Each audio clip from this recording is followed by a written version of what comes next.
সৌম্য যখন আউট হলেন, যেভাবে আউট হলেন আপনি কথা বলতেই পারেন যে ভাই সেট হয়ে গেছে, সেই সময় এই শট খেলে আউট হতে হবে কেন? কিন্তু সৌম্য পুরো ইনিংসে তো এইভাবেই খেলেছেন।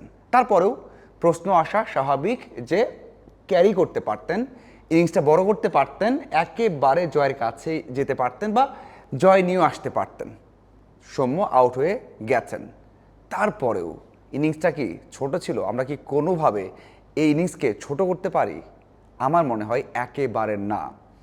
তামিম দ্বিতীয় বলে আউট হয়েছেন, এরপর থেকে প্রেশার, কিন্তু সৌম্যের ব্যাটে সেটা দেখা যায়নি। আমি এর আগে অনেকবার বলেছি, হাজারবার বলেছি যে সৌম্য এমন ওয়েদারে, এমন কন্ডিশনে, এমন উইকেটে ভালো করেন এবং সেটাই করেছেন।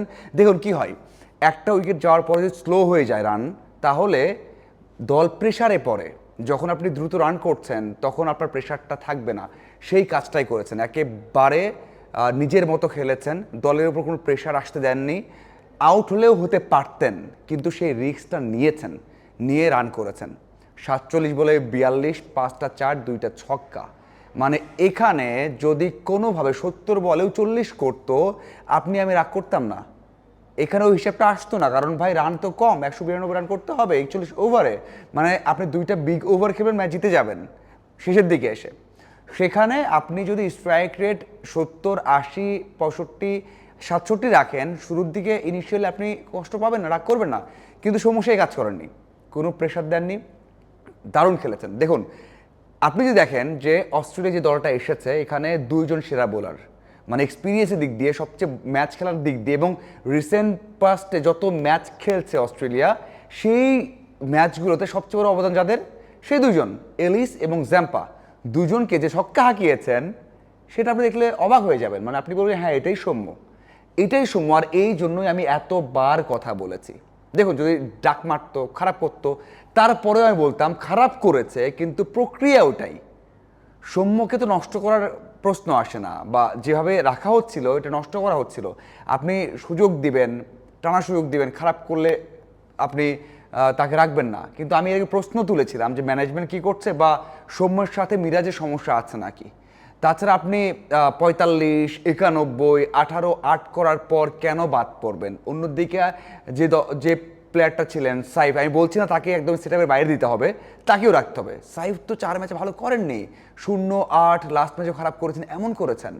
প্রক্রিয়াটা তাহলে কি, এটা নিয়েই কথা বলেছি। আজকেও খারাপ করতে পারতেন, এই ম্যাচের সময় খারাপ করতে পারেন, নেক্সট ম্যাচও খারাপ করতে পারেন, কিন্তু প্রক্রিয়া তো ওইটা। আপনি মোসাদ্দেককে ব্যাক করিয়েছেন প্রক্রিয়া দিয়ে, ব্যাক করান নেই প্রক্রিয়া ভেঙে, যার প্রক্রিয়া ঠিক রাখেন। তো সেই দিক থেকে আমি বলবো যে আগে যে কথাগুলো আমি বলেছি, আমি সাইফকে বাদ দিতে বলছি না, তাকে আমি অপছন্দ করি এমনটা নয়, অযৌক্তিক বলিনি। আমি বলেছি প্রক্রিয়াটা, এই যে প্রক্রিয়া, সৌম্য সেই কাজটা কিন্তু করেছেন। এবং হ্যাঁ, এটাকেও অনেক বড় কিছু করে ফেলেছেন এভাবে বলা ঠিক হবে না, কিন্তু যেই সিচুয়েশনে করেছেন, ওই জায়গায় একটা উইকেট গেলে এবং অনেক স্লো হয়ে গেলে পরে বল, প্রত্যেকটা বল রান করার একটা ইকুয়েশন আসলে আরও বেশি সমস্যা হতো। কারণ সৌম্য যখন আউট হয়েছেন, তখন কিন্তু ম্যাচটা বাংলাদেশের পুরো হাতে। তো আমার মনে হয় সৌম্য প্রমাণ করলেন যে তাকে যেভাবে বসে রাখা হয় সেটা আসলে ঠিক না। এবং সবচেয়ে বড় বিষয় হচ্ছে, শুধুমাত্র বসে থাকলাম, ম্যাচ খেললাম না, এটা তো না। একটা ক্রিকেটারের পুরো আত্মবিশ্বাসটা ভেঙে যায়। সৌম্য 42 করেছেন, আপনি নেক্সট ম্যাচে তাকে রাখবেন কি রাখবেন না, সেটা হয়তো তাকে চিন্তা করতে হয়।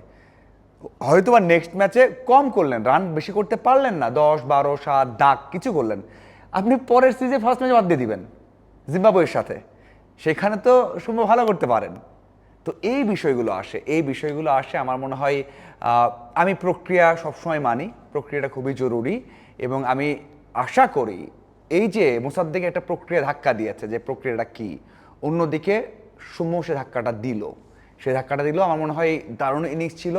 যে কোনো ব্যাটার আসুক, যে দুটো ছক্কা হাঁকিয়েছেন জাম্পা এবং ইলিশকে, সেটা অন্য কোনো ব্যাটারের কাছ থেকে পাবেন না। হ্যাঁ, আপনি পেতে পারেন, হয়তো বা লিটন ভালো করবেন, টাইম ভালো করবেন, কিন্তু এই সময়ই মনে হচ্ছিল সেই সময় 16 সালের দিকে, 15-16 সালের দিকে সাউথ আফ্রিকা পাকিস্তান বিপক্ষে যেমনটা খেলেছিলেন, যেই শটগুলো খেলেছিলেন, এখানেই সেই সৌম্যকে দেখা যাচ্ছে।